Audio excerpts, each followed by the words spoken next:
तो हेलो दोस्तों बहुत से स्टूडेंट पूछ रहे थे कि हमारी 12th कंप्लीट हो गई है, हमें यूपीएससी की प्रिपरेशन स्टार्ट करनी है, तो हम किस तरह स्टार्ट करें। तो दोस्तों आपके पास अभी टाइम काफ़ी है, तो आप एनसीईआरटी से स्टार्ट कर सकते हैं। आपको 6 to 12 एनसीईआरटीज़ पढ़नी है। इस वीडियो में मैं ये बताने वाला हूँ कि कौन कौन से सब्जेक्ट की कौन सी एनसीईआरटी होती है और कौन कौन सी क्लास की होती है। दोस्तों ये बुक्स आपको चाहिए होंगी, जो स्क्रीन पर नंबर दिया है उस पर कॉल और व्हाट्सएप करके आप उसको घर बैठे मंगा सकते हैं। तो चलिए मैं बता देता हूँ आपको उसमें कि एनसीईआरटी में कौन कौन सी बुक्स हैं और ये बुक्स जो आप देख रहे हैं ये कौन कौन सी बुक्स हैं।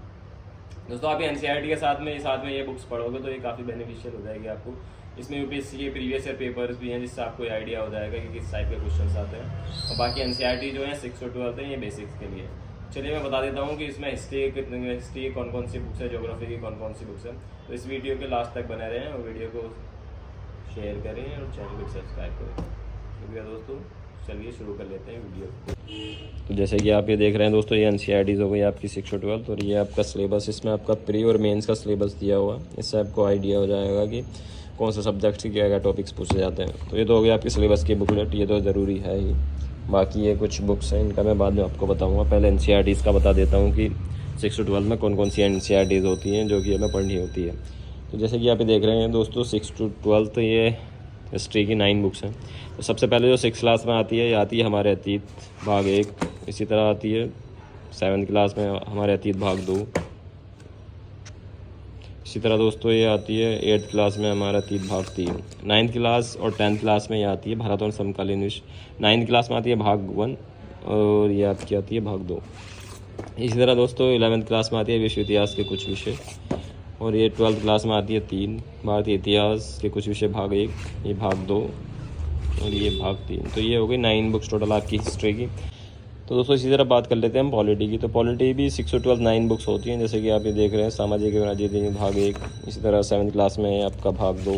इसी तरह 8th क्लास में आपका भाग 3। और दोस्तों अब 9-10 की बात कर लेते हैं। 9-10 में आती है लोकतांत्रिक राजनीति भाग 1 और इसी तरह 10th क्लास में आती है भाग 2। तो ये हो गई आपकी 10th तक की। इसी तरह 11th क्लास में 2 आती हैं, राजनीतिक सिद्धांत भारत और संविधान सिद्धांत विभाग। तो ये हो गई आपकी 11th क्लास की। इसी तरह दोस्तों आती है पॉलिटी की भी 2 बुक होती हैं 12th क्लास में, ये स्वतंत्र भारत में राजनीति और समकालीन विश्व राजनीति। तो ये आपकी पॉलिटी की हो गई कंप्लीट। इसी तरह बात कर लेते हैं दोस्तों ज्योग्राफी की। तो ज्योग्राफी की भी उसमें टोटल 9 बुक्स होती हैं, जैसे कि आप देख सकते हैं पृथ्वी हमारा आवास कक्षा 6 के लिए। इसी तरह 7th क्लास में होती है हमारा पर्यावरण, ये कक्षा 7। इसी तरह कक्षा 8 के लिए होती है सामाजिक विज्ञान संसाधन एवं विकास। तो दोस्तों ये हो गई आपकी 8th क्लास की। इसी तरह दोस्तों 9th क्लास में आती है समकालीन भारत भाग 1 और इसी तरह 10th क्लास में समकालीन भारत भाग 2। तो ये आपकी हो गई हैं 9th और 10th की ज्योग्राफी। अब बात कर लेते हैं 11th-12th की। 11th क्लास में भी 2 बुक आती हैं, जैसे कि हमें भारत भौतिक पर्यावरण, इसी तरह भौतिक भूगोल के मूल सिद्धांत। तो ये आपकी हो गई है 11th क्लास की दोनों बुक्स। इसी तरह 12th क्लास में आती है भारत लोक अर्थव्यवस्था और दूसरी आती है मानव भूगोल के मूल सिद्धांत। तो ये आपकी हो गई 11th-12th की ज्योग्राफी। तो 9 बुक्स ये हो गई आप। उसके बाद दोस्तों आती है इकोनॉमी।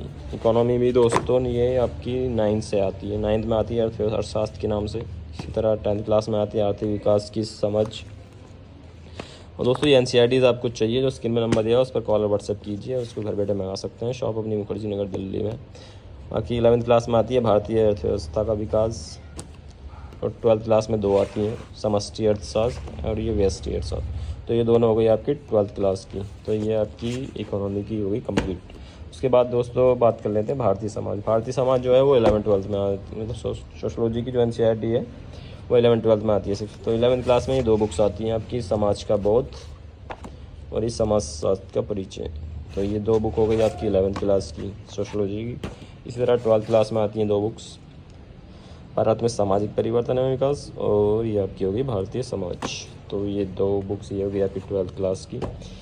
तो जो सोशलॉजी की है वो टोटल 4 बुक्स आती है। उसके बाद दोस्तों कला का परिचय, ये कला का परिचय कल्चर वाली एनसीईआरटी है। तो ये 11th वाली काफ़ी इनफ होती है।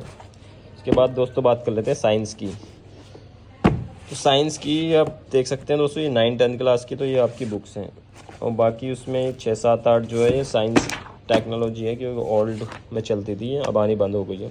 बाकी उनकी ये फ़ोटो कॉपी आपको मिलेगी, क्योंकि बुक अब आती नहीं है। तो 6, 7, 8 की ये 3 बुक्स ये हो जाएंगी और 9-10 की आपकी ये साइंस की हो गई, इससे आपका साइंस का पार्ट पूरा कवर हो जाएगा। तो 5 बुक्स आपकी ये हो जाएंगी 6 to 10th में, साइंस टेक एंड विज्ञान वाली। उसके बाद में दोस्तों ये 1-9 है, ये 11th की बायोलॉजी का पार्ट है। तो ये पर्यावरण के लिए काफ़ी बेनिफिशियल है। तो ये आपकी NCERTs हो गई हैं पूरी। तो टोटल 43 NCERTs हो गई हैं आपकी। तो उसके बाद दोस्तों हमने जो कुछ बुक्स ऐड करी हैं इसमें, जिससे आप मतलब वही बेसिक्स के साथ में आप ये पढ़ सकते हैं। तो ये सिलेबस का मैंने आपको बता दिया था। इसमें आप आधुनिक भारत के लिए स्पेक्ट्रम की बुक है। इसी तरह दोस्तों एक उसमें हिंदी इंग्लिश कंपलसरी का पेपर होता है, तो उसके लिए अब दिशा के पेपर हैं। बाकी इसमें आपके प्रीवियस ईयर पेपर दिए हुए हैं दिशा पब्लिकेशन। इसी तरह दोस्तों ये मेंस का पेपर है, इसमें आपको 2024 तक का अपडेटेड आएगा मेंस का पेपर एकदम। तो दोस्तों प्री के पेपर की बात कर लेते हैं। प्री के पेपर इसमें दृष्टि पब्लिकेशन है, ये भी 2024 तक का है। तो जो कि भी बुक्स हैं बिल्कुल अपडेटेड बुक आने वाली है आपको, ये जो स्टैंडर्ड बुक्स वाली है।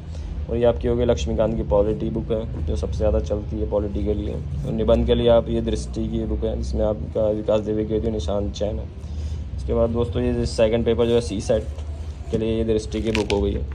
तो बाकी दोस्तों ये 43 NCERTs हो गई आपकी और 9 ये बुक्स हो गई, जिससे आपका बेसिक्स के लिए काफ़ी बेनिफिशियल होने वाली है। और दोस्तों ये वीडियो आपको इन्फॉर्मेटिव लगी तो वीडियो को लाइक करें, चैनल को सब्सक्राइब करें और अपने दोस्तों में भी शेयर करें वीडियो को, जो UPSC की प्रिपरेशन स्टार्ट करना चाह रहे हैं। बाकी ये बुक्स आपको चाहिए, जो स्क्रीन में नंबर दिया है उस पर कॉल और व्हाट्सएप करके आप उसको घर बैठे मंगा सकते हैं। तो जल्दी कीजिए और UPSC की प्रिपरेशन स्टार्ट कर लीजिए। तो शुक्रिया दोस्तों।